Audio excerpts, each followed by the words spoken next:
All right, let's talk about a special kind of similar right triangle where we start with a right triangle. So this example up here, we're starting with a right triangle ACB, and then we draw in the altitude, which is the height of that right triangle, another height of that right triangle. And we know it's the height because of this right angle. So what happens is it actually creates, now we have three right triangles, and all three of those right triangles are similar to each other. So here you can see that they separated. Here's the medium-sized right triangle inside of that original big one. And then here is that small right triangle that was created. And all three of those triangles are similar to each other. Sometimes I think it's helpful for these types of problems to redraw the triangles in the same orientation so that you can see which side lengths of one triangle is in proportion to the same side lengths of the other right triangle. So I'm going to do that on the next slide so you can kind of see what I'm talking about. So here we're starting with right triangle RST, that's the big right triangle. Two other right triangles were created when we drew in the altitude. I'm going to start with the medium-sized one. And I'm going to draw this medium-sized right triangle in the same orientation as the big right triangle. So like here was the small side, here's the long side, here's the hypotenuse. I'm going to redraw this medium-sized triangle to model that. So the right angle of this medium size, so ignore everything else except this green triangle right here. The right angle is the U. So this is my U. The small side of that triangle is UT. So I'm going to label this as my T.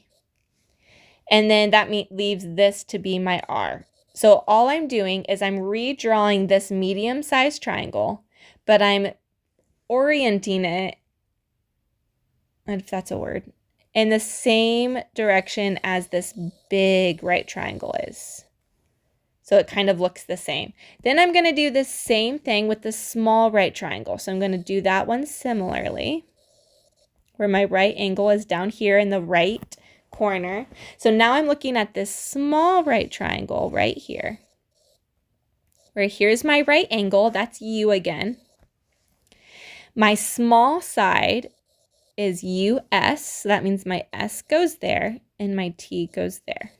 So if you're someone like me that has trouble visualizing what's happening in that picture, I think it's helpful to look at the big triangle and then draw the medium triangle and the small triangle so that they kind of match the big triangle.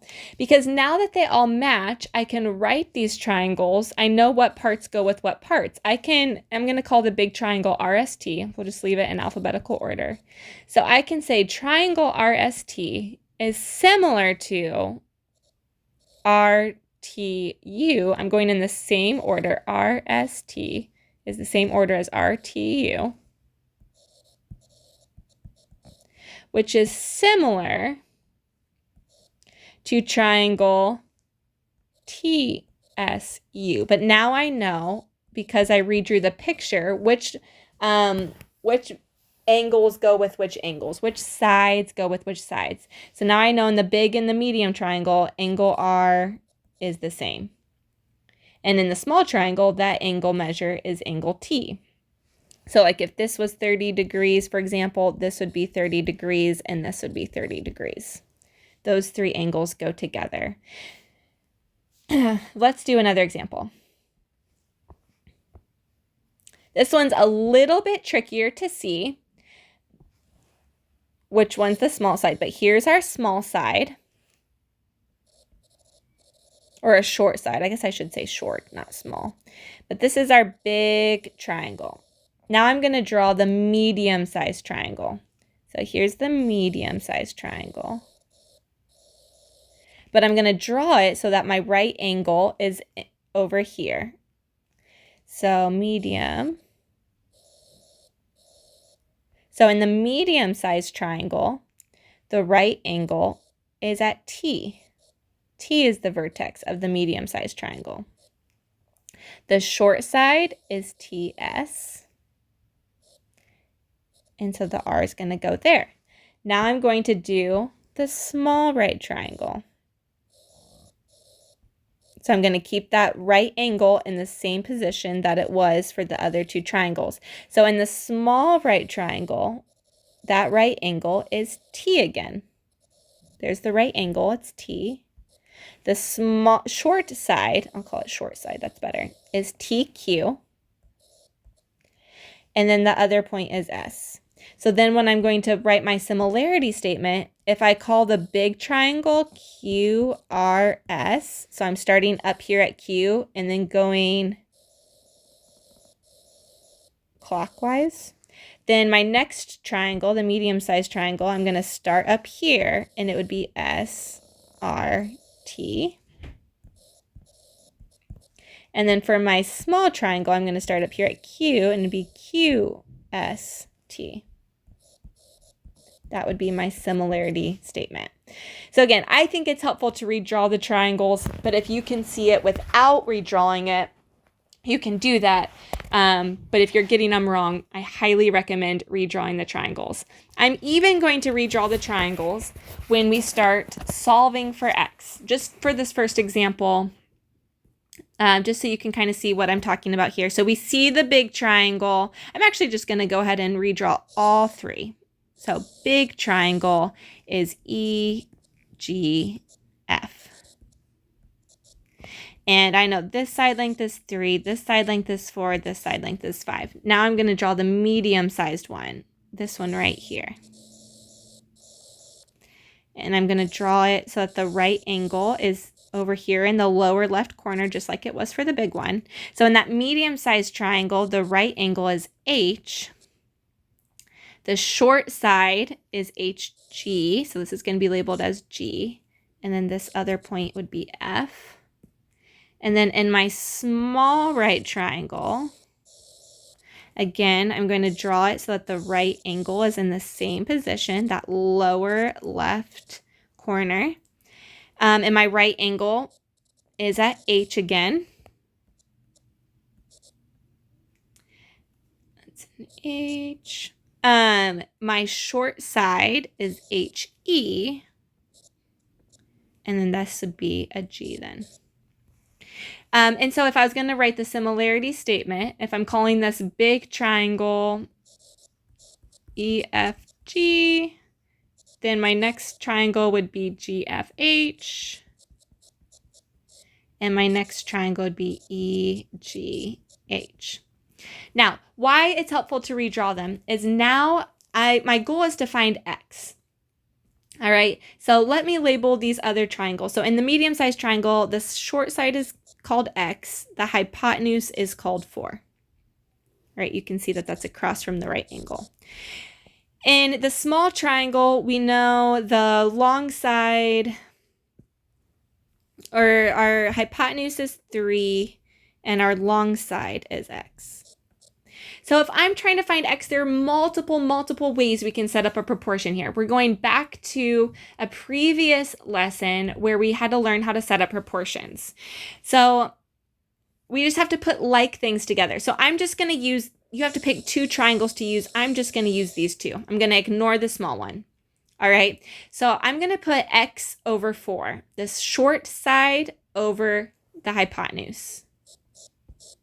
So X is the short side, 4 is the hypotenuse, but they're both part of the medium-sized triangle. Then I'm going to make that equal to, when I set up my proportion, the corresponding sides of the big triangle. And because I redrew all my triangles, it's easy to see that X goes with 3 and 4 goes with 5. But if I don't redraw the triangles, it's a little trickier to see that. But if you can, then don't worry about it. So once you have your proportion correct, you were just cross multiplying 5x equals 12. And so x equals 12 fifths. And I would just leave the answer like that. X equals 12 fifths. Let's look at another example. Again, if you can look at this and do it without redrawing the triangles, that's perfectly okay. I'm going to try to explain it this time. So I want to find y. y is part of the big triangle and it's part of the medium-sized triangle. So those are probably the two triangles that we're going to use, the medium-sized triangle and the big triangle. Or sorry, no, the small triangle. Sorry, it's the hypotenuse of the small triangle and it's the short side of the medium-sized triangle. So I'm going to use this small triangle to start. So in the small triangle, I have y over 3. Those are both part of the small triangle, so I can put them together. The y is the hypotenuse, and the 3 is the short side. So when I make my proportion, those are both part of the small triangle. I need to find another triangle where I know the hypotenuse and I know the short side. Well, in the big triangle, I know the hypotenuse. The hypotenuse is 9. And in the big triangle, I know the short side. The short side is y. So I can set up a proportion that way. If you try to set up a proportion and realize you don't have enough information to do it the way you were trying to do it, just try again. Try a different way. So when I cross multiply, I get y times y, which is y squared, and 9 times 3, which is 27. To solve that, I have to take the square root of both sides. The square root of 27 does not come out evenly, so I'm going to go ahead and make my factor tree. And I learned that a 3 escapes, a 3 gets left behind. So we have y equals 3 root 3. These theorems you really do not need to worry about. It's just basically saying the same thing that we're doing on these other problems. They're just like theorems that always work. But as long as you can tell which sides go with which sides, don't worry about those theorems. Just do it the other way.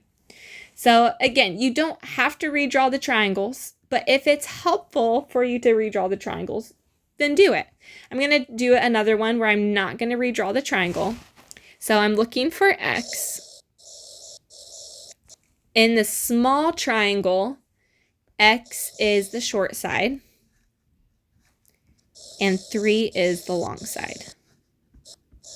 No, sorry. I have that backwards. X is the long side, 3 is the short side. So x was the long, 3 was the short, and that's part of this small triangle. If you can't tell which one's short and which one's long in this one, it was a little bit harder to tell.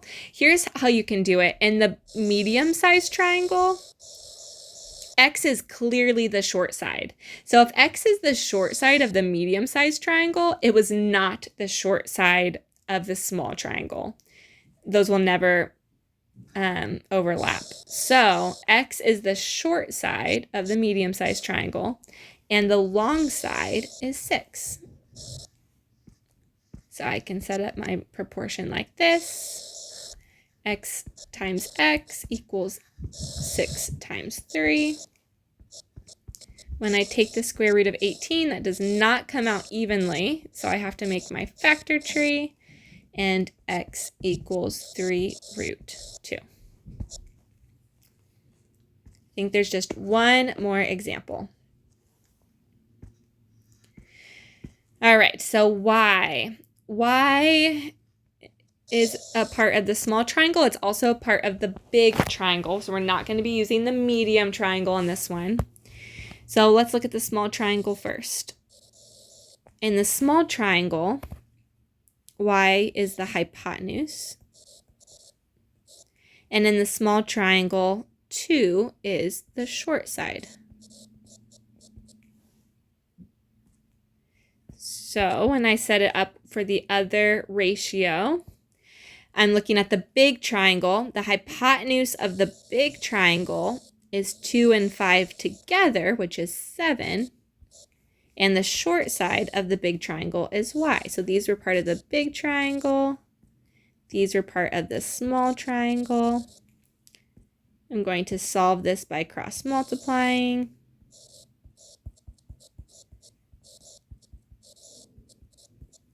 The variables will not always be on opposite sides of each other. It's just a fluke that 3 of the examples I did, it turned out like that. So keep that in mind.